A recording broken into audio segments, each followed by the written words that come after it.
Canada's inflation numbers have just been reported, and we are down for the first time in over a year since June of 2021.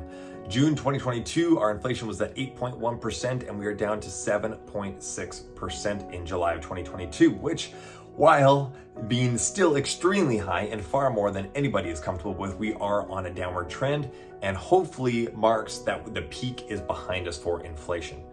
Now, a big contributor to the reduction in inflation is the decrease in gasoline prices, which dropped by 9.2% from June to July.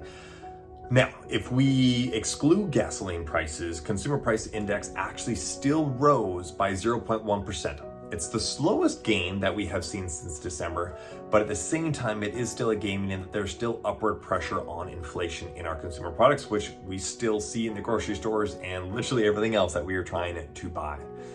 We are still a long ways off of the Bank of Canada's goal of having inflation being approximately 2.2%, or at the very least in their eyes, under 3%. And it looks like we're going to take at least another 18 months to get there, taking us into early 2024. Now, one of the things that was stated in their release is that wage growth continues to lag inflation, resulting in households losing purchasing power. Grocery prices are still climbing due to the Russian invasion of Ukraine and resulting food global shortages. So inflation, obviously, we're still getting hit. And if you'll take a look at this graph coming up on the video right now, you're going to see the exponential increase in inflation that we have had.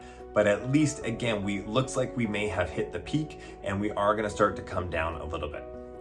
Even with today's downward trend in the inflation, it's yet to be seen what the full effect of these increases in interest rates will have on inflation and how much that further decrease in inflation that they'll cause. So with that in mind, it is basically saying, that the Bank of Canada is still in a fight to fight inflation.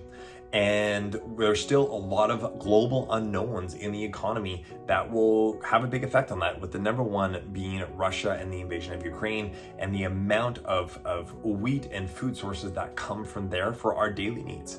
I think baking supplies and flour have gone up about 13% or so. And so that is definitely going to be a big contributor to inflation still moving forward, and is an unknown of how extensive that may be in the fall. While it is widely accepted that the Bank of Canada is going to raise interest rates on September 7th at their next announcement, the big question is whether it will be a 0.5% increase or a 0.75% increase. Economist David Rosenberg, founder of Rosenberg Research and Associates, said on Bloomberg Television that it is the third highest print in inflation in the past 4 decades. There is nothing here, even when you look through the various components, that's going to knock the Bank of Canada off its aggressive posture in terms of rate hikes.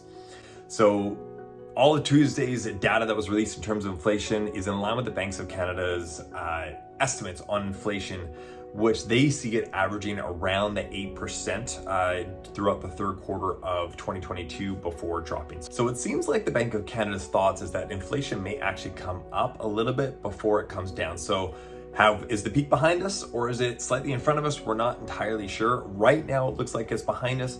But again, there's a lot of unknowns in the future of what's going to happen next. If you gained some value from this video, please make sure to like, to subscribe, and to click that bell to get notified of future videos as they come out. And if you know anyone that would gain some value from this video, make sure to click that share button down below and share this video with them. Have an amazing day, and we'll see you on the next video.